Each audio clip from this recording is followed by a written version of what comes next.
Good morning, everybody, and welcome to our second session of the day of your future career in a post-COVID-19 world. Thank you for joining our conference. And today, for this session, I'm joined by Dr. Mark Piekash, who is the Associate Head of Marketing and Recruitment for the School of Marketing and Management. Today, his presentation will focus on the events industry and the sports management industry in a COVID-19 world. We are here going to explore challenges, trends, and opportunities for students who are wishing to pursue a career in these industries. And at the end, we will have a Q&A. You can pop your questions on the chat, and then we will read them out loud at the end of the presentation, and you can ask as many questions as you want. So thank you, Mark, for joining us this morning, and over to you. Okay, thank you for that introduction, Flo, and really nice to have the opportunity to present to everyone. I will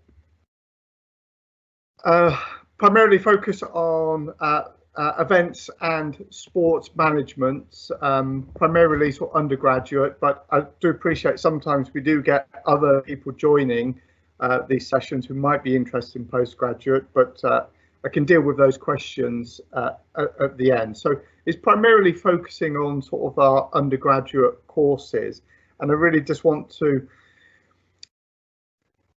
make you aware of the opportunities, because sometimes when we're in the midst of a crisis or a difficult situation, it can be very difficult to see beyond the immediate future, the immediate horizon. And as potential sport or event management students, I think it's very important to actually look, not just in a few months, but in a year, 2 years, 3 years, 5 years time.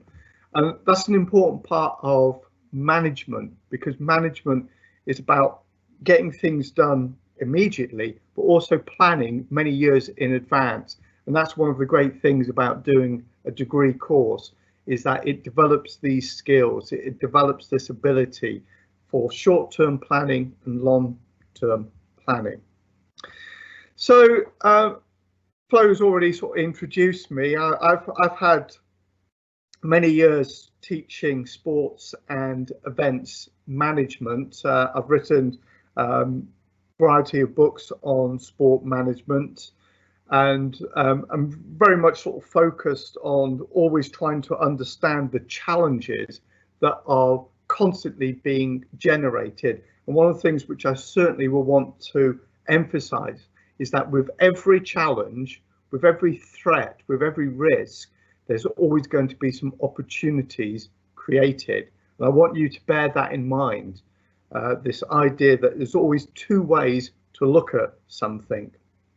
So I'll give an overview of the issues. I'll also then sort of have a slide on why sports and events are making a comeback, and they will grow. I know it seems difficult to see that at the moment, and I keep sort of saying this, but there will be change. And then I'll finish off with how our sports and events courses can help prepare you for future crisis situations in a complex global world. So that's the broad overview of what we're going to focus on. Let's have a bit of context. Let's sort of look at the situation as it is. There's no doubt about it that certain sectors around the world have been profoundly affected by the COVID crisis, and we'd have to put sport and particularly events in those industries which have been badly affected. If we have a look at, this statistic here looks in the global revenues of sport. The reason I put this in here is just to illustrate the scale of the industry, the global industry. And what that's actually saying is that there's all these opportunities out there. There's all these different types of jobs. And you see, the just for the sports industry, and within that, we've got the events we've got sports events. It's running into the billions. If we were to have a statistic separately for For events, it's even bigger. So, I mean, just with this statistics, according to the UN, in 2020, it's in terms of the sport industry, it's estimated to run in at $756 billion. Now, if we were to include tourism in there and events and leisure, some people actually say we're talking about the biggest industry in the world in terms of tourism. And so bigger than car manufacturing, bigger than banking. I know some people would find that quite astonishing that the tourism industry could lay claims to being the biggest industry. But when you break it down, it's not that astonishing. It shouldn't be that surprising, because the tourism industry includes transport, such as aviation. It includes visitor attractions, such as all the attractions generated in sport. It includes all the events and festivals. It includes all the people visiting the museums and heritage attractions. It includes all the business conferences. So tourism industry, a bold claim, biggest industry in the world, and it's been profoundly affected by COVID. And within that industry, we've got the sports and events sectors. So here's another sort of quite striking statistic, you know, in terms of the impact on the global sports calendar. You know, and it's running into billions, and these are large figures, and I think we should always look at these figures and saying, you know, for all those billions of dollars, what we also have are people's livelihoods. You know, people have been sort of very much affected, and it's an impact on the quality of their lives and their difficulty to maintain a livelihood. So very difficult times. Interestingly, pre-COVID, the sector, so the sports sector, and we can look at other statistics for the events sector, it was forecasted to grow. And that represents a steady pattern of growth. So as economies develop, as people gain more disposable income, these sectors have continued to grow around the world. So there's more statistics, you know, we've got the impact of COVID. So we can look at these big statistics and think of it in terms of jobs, but I always like to focus on it at a micro level, at an individual level. And I'm sure people listening to this presentation, if you reflect on your own lives, and if you reflect and consider what adds to the quality of your life, very high up there is usually sort of those leisure and sports activities that you can do with friends and family. And these are important benchmarks for the quality of our lives. So just as we need to eat, just as we need security, we can also put in there that we also need to maintain that level of stimulation, that level of activity, those levels of social interaction. And that's one of the things that sports and events are so good at. So I'm putting forward quite a bold argument there that sports and events are important benchmarks in terms of the quality of our lives, which is one of the reasons why it will come back as opportunities allow. Now, I might have painted a slightly negative picture, but there's no point hiding it. As potential future managers in the sports and events sector, sometimes we have to deal with hard truths, and that's what a good degree course should do. It sort of gets you to ask some honest, critical questions. But remember, at the beginning of this presentation, I said we need to look beyond the short term. We need to look a year, 2 years, 3 years in advance. And when you start thinking about that, when you start changing your thinking, you will know that based on the past evidence that it will make a comeback. And I often look at that previous slide data differently. I think what it shows is just how significant sport and events are economically. Okay, it's a difficult time at the moment, but there will be opportunities. There is a huge market out there. I think it also, as I was trying to emphasize, it emphasizes how important socially these sports and events activities are. And I've used this term collective effervescence there. Might sound quite a complex term, but it's just an example of one of the theories, one of the concepts that you would explore in a degree program, because you're trying to get a deeper understanding of people and why we want to get together to watch sports, to watch music events, to sort of socialize, to play, and so on. And I've got two striking pictures here. Sadly, Maradona sort of died a few months ago, but this is him at his heights when he was young and such a fantastic player.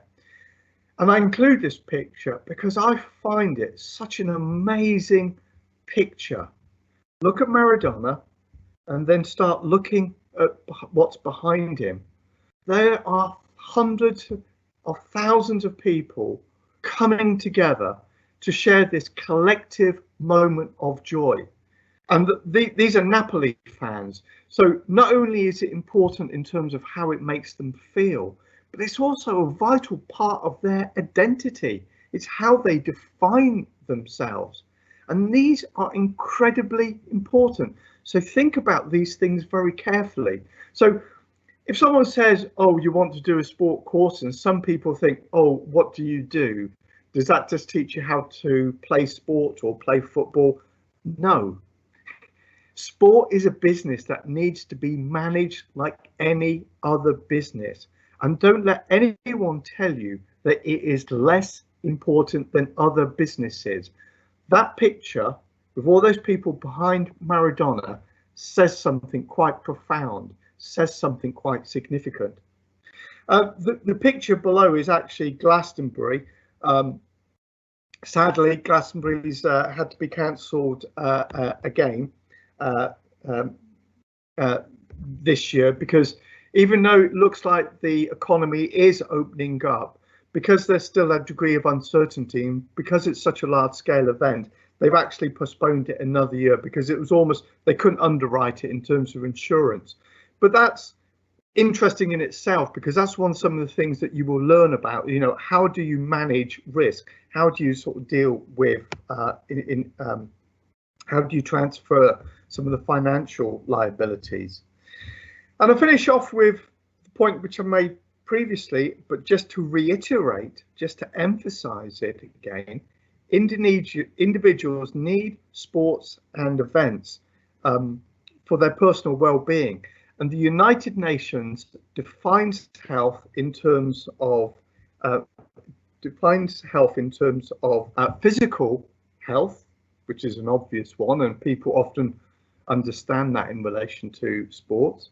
But also we define it in terms of psychological well-being, and that's one of the things which sports and events help fulfill such an important need on. And we also have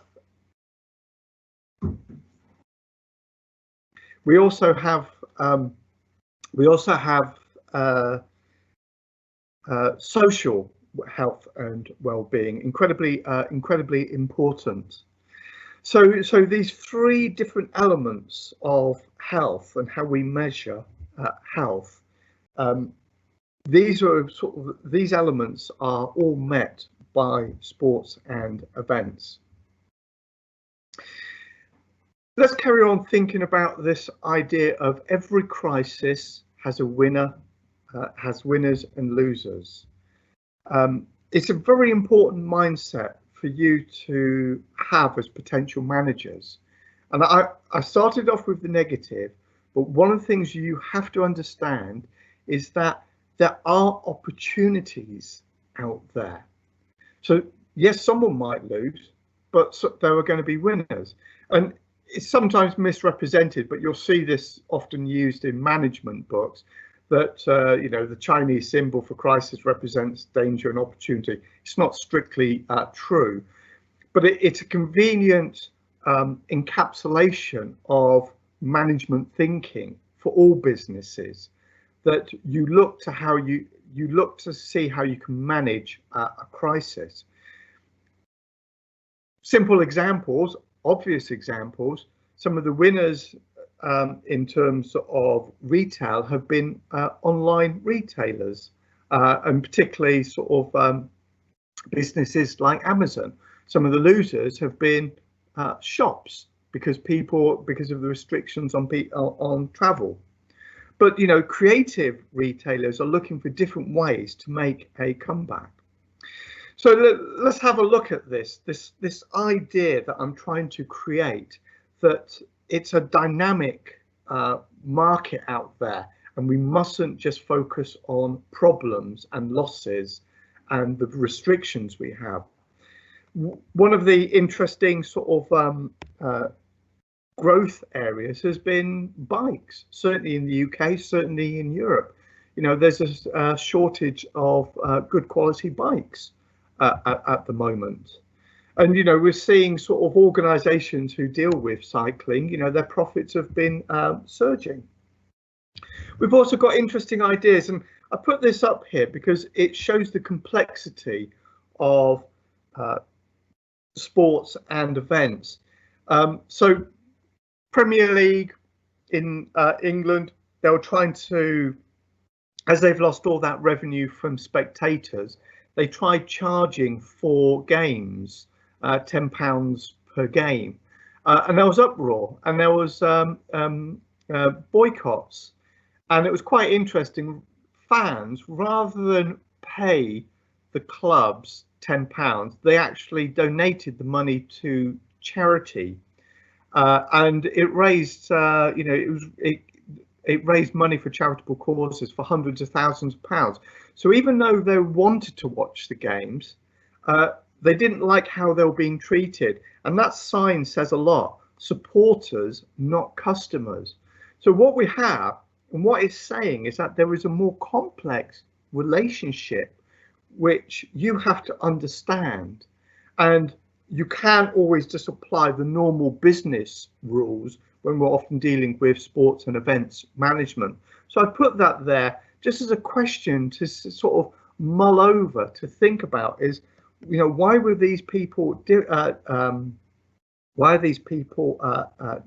different? But there's been some interesting opportunities out there. Another really interesting growth area, and it's something which we're building into our into our programs, is the growth of esports. Phenomenal growth, and there's some really interesting developments with how big sports clubs such as a Barcelona, a Manchester United, a Madrid, are leveraging their brands, which you tend to associate with football, for developing teams to compete in esports. So really interesting developments, some really striking statistics here in terms of its growth, and how COVID has actually spurred on many sort of developments in the expansion of the market. And that, what we can also include in there is the Olympics. The Olympics movement is looking to see how they can sort of get involved and get esports involved with the Olympics. So really interesting developments taking place. So what's coming in the future? Well, we still got some doubts. We've got all sorts of events. In England, we've got the Rugby World Cup in 2021.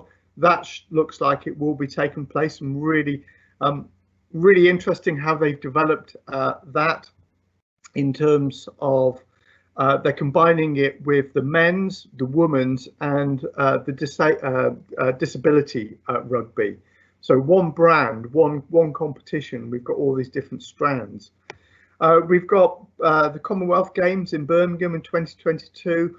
We've still got sort of the Women's Euro Championships across in Europe. We've got the Olympics and so on. I could go on, and there's lots of events coming on. So it looks like there is a road plan, certainly for the UK, in terms of the lifting of restrictions, certainly as we get more vaccinations. So the UK has mishandled quite a few elements of COVID, but one of the positive elements, one of the things they have exceeded expectations on, is the introduction of vaccinations. But what's coming in the future, basically, what we are saying is that there's going to be pent-up demand. So short term, next few months, it's still going to be difficult. But coming, if you're doing a degree course, which is 3 years long, by the time you finish your degree, I would, and this is sort of my estimate, this is my forecast, the market will be up and running again, and there's going to be a lot of pent-up demand. There's going to be some losers. There's going to be a lot of new businesses created. But we've got some really interesting opportunities being created. And interestingly, if you start having a look at jobs, so even though it's a difficult time, we've got lots of jobs being advertised all the time. So this is one that I just looked at in terms of an event planner, sort of, it was just a part-time one, but what they're doing is they're just looking for days, for your day's work, for your part-time work, you're getting £250 to £300 per day. So that's this kind of flexible working. That's just in Birmingham. So that what it shows is that already they are beginning to plan for the future. They're getting ready to get things going again. Some really interesting jobs going around. And when you start looking at the market in events and the job market in events and sports, some really interesting developments. And you'll probably be surprised all the variety of jobs out there. I'd really hope that, if you're listening to this, you ask questions about what sort of jobs you can do. So let's look at this question. Should I do an event or sport course? And I know, having conversations, and it's something which I've been constantly emphasizing, that because of the difficult situation at the moment, it might not seem like a good idea. But remember, I keep saying it, don't look at the now, look at the future. Look at how things are going to change. And I think when we look at the evidence, there is plenty of evidence to say that the sports and events will make quite a significant comeback because people need it and want it. So important arguments which I'm trying to develop. So there's still demand out there. It's going to return. And I think when you're looking at a sport or event management course, and we have so we have a sport management degree, we have an event management degree, we have postgraduate courses as well. When you look at these courses, and you're possibly looking at other places that do these courses, ask yourself these critical questions. Are they giving you the skills that help prepare you for crisis events, that make you adaptable to change, to deal with threats and to seize with opportunities? It's something which is deeply embedded in our courses, that we want to encourage the dynamic business manager. And it's something that's worthwhile emphasizing. All our courses are business management courses, but they just happen to specialize and focus on the subjects and the set industry sectors of events management and sports management, bearing in mind that the two can overlap considerably. So what you will actually develop is many transferable skills. We often tell students or explain about business management that business is made up of three fundamental parts. It's about understanding money, the financial elements. It's about understanding people, which is your human resource elements. And it's about understanding customers or supporters, which relates to the marketing function. So 3 broad areas: finance, human resource, and marketing. Now, you will have all of those elements in our events and sport management courses. So they're all very much applied. But what you will develop in addition are particular skills in project management, and you will also develop a wide range of subject knowledge about these different areas. And very crucial, just as importantly, you will have opportunity to access a wide network of people who work in these sectors, and it's a global network. Please appreciate that we've been teaching events and sport related courses getting on for nearly 30 years in one form or another. So that means we have lots of networks, lots of links with industries. And what's really pleasing is that we have lots of students who have graduated, so alumni students, who now come back and talk to current students and also offer jobs. So some really interesting developments. Let's just finish off because we're coming up for the, so we should have plenty of time for questions. So key points is that I want to emphasize: sport and events have had a difficult time, but they're already making a comeback and they will continue to grow. Look at the past evidence pre-COVID, and it was showing sort of a dynamic growing market. When we look back on this, you know, in a few years' time, we'll see that there would have been a downward curve, but we will see that uptake in terms of people attending sports and events. Our degree courses develop sort of the skills, knowledge and working cultures to deal with current and future crisis events. And one of the things that we'd also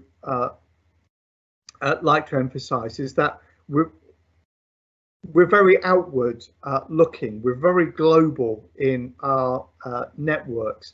If you were to have a look at during our guest lecture week, you'll see people talking from all over the world. Very recently, we just had a virtual field trip where we had speakers from from Switzerland relating to the various governing bodies such as FIFA and the IOC.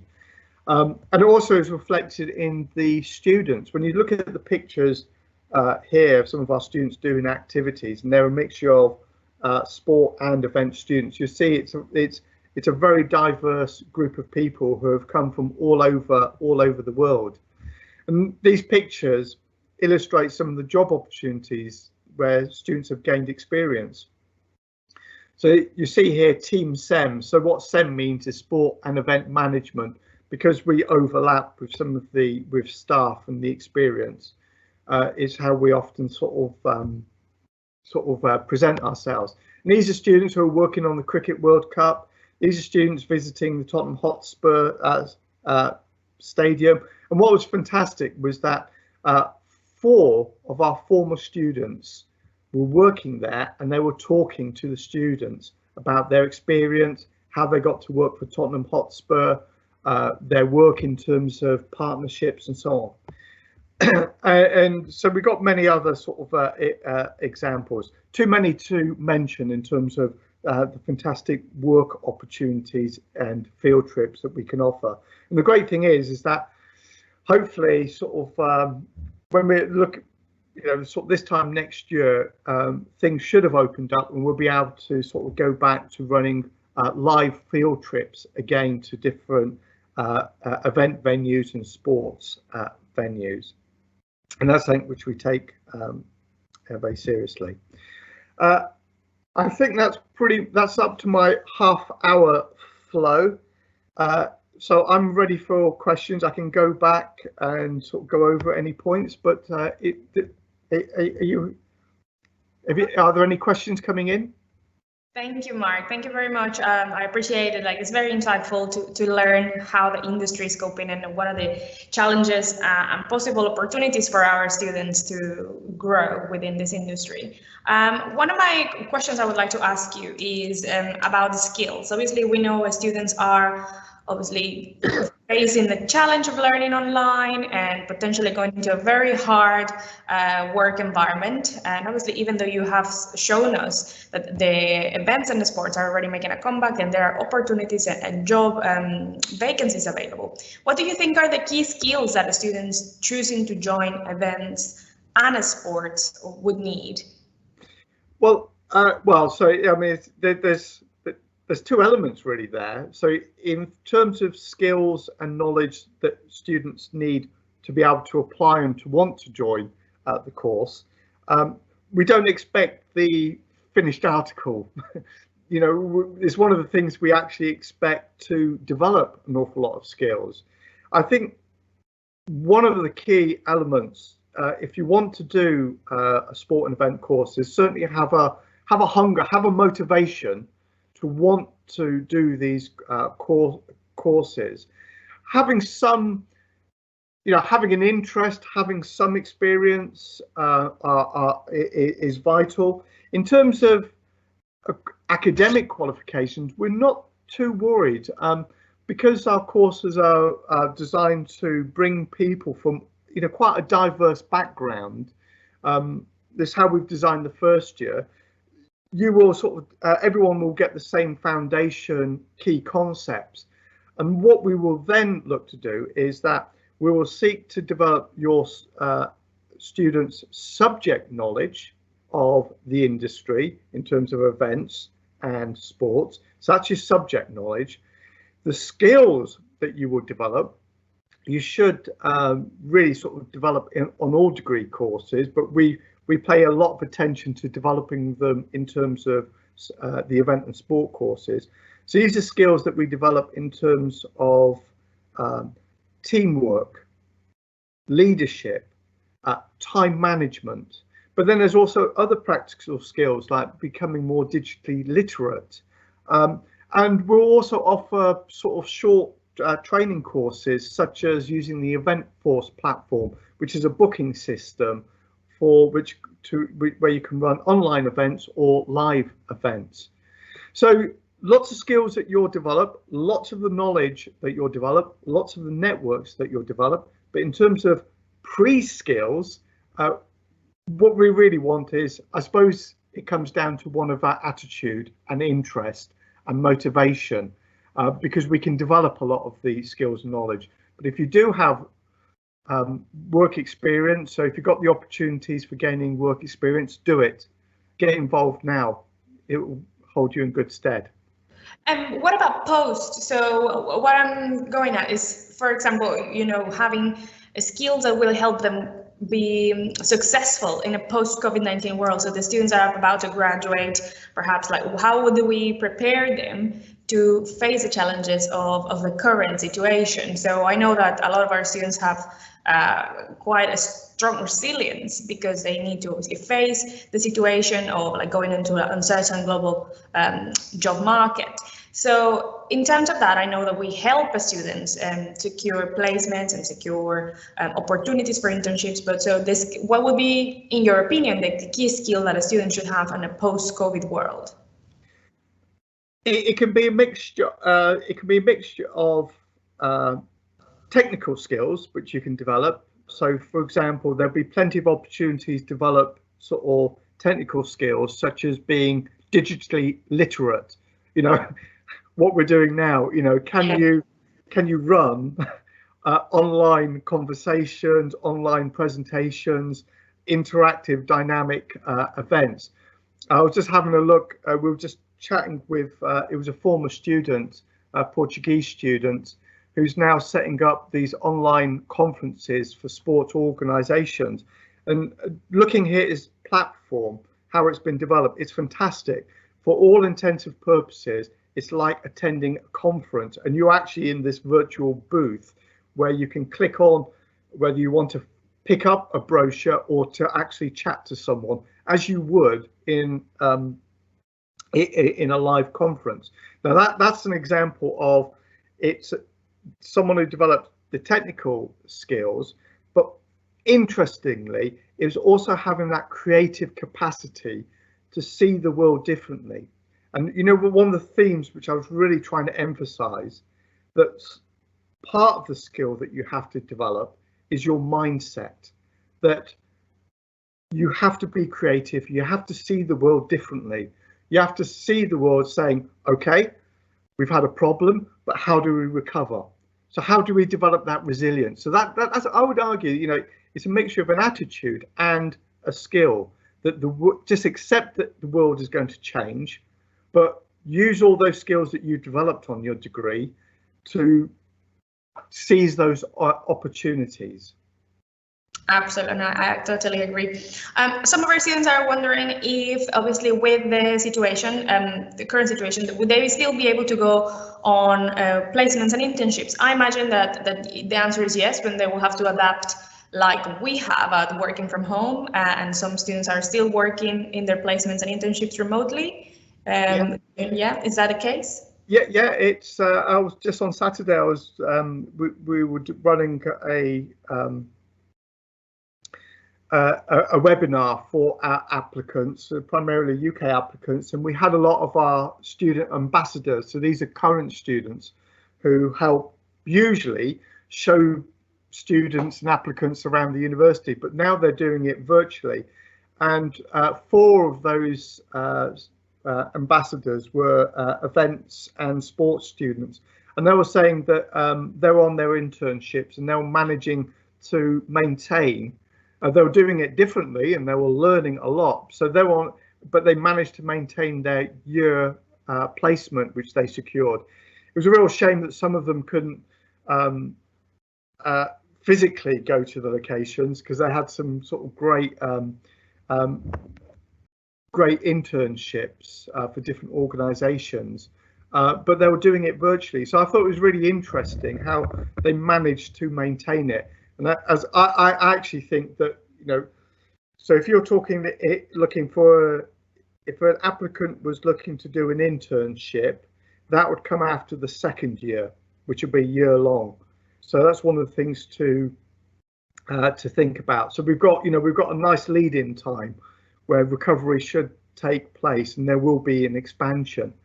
But don't forget those pictures I showed here.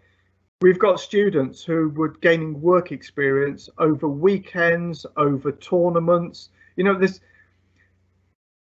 the great thing about the events and sports sector is that people are constantly asking for support and for volunteers, and it's a great way of gaining experience. I think it's quite blessed, actually, these courses, because there's just so many opportunities for gaining experience, and as you gain experience, you are also developing a network.